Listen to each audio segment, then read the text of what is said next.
Art lovers from all over New York and Canada have been heading to the Adirondacks this summer to see the works of celebrated American painter Georgia O'Keeffe. O'Keeffe is perhaps best known for her enlarged flowers and desert landscapes, but she also spent many summers on Lake George, and for the first time, 58 of her paintings from that era are being shown at the Hyde Art Museum in Glens Falls. It is surprising to visitors. I've heard them come into the gallery and say, "Oh, I didn't know she painted barns," or "I didn't realize she painted trees or leaves," for example. And those are all part of her work at Lake George. In the 1920s and early 30s, O'Keeffe lived and painted on the grounds of an estate just north of the village, owned by the family of her husband, Alfred Stieglitz. She didn't travel far from the estate to search out subject matter. She paints the trees on the property, the flowers that she grows in her garden.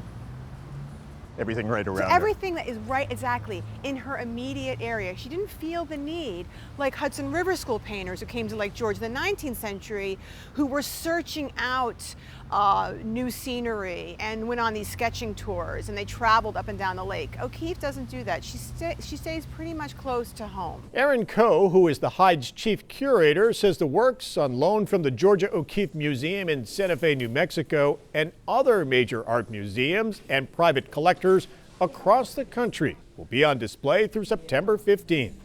The exhibit has drawn more than 14,000 visitors to the museum since its opening in June, more than any other show. This is a very special moment in the Hyde's history. It has also been a treat for O'Keeffe lovers, like Susie Gornell, who is here for the second time.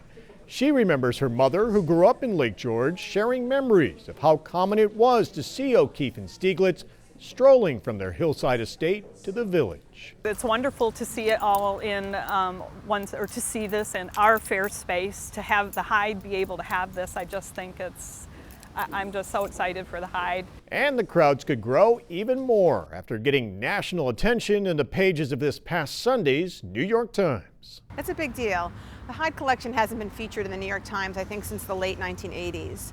So this is a milestone for the Hyde collection. It's a transformational moment in our history, and it's one that's going to go down in the record books, that's for sure. In all, O'Keeffe created as many as 200 paintings during her visits to Lake George.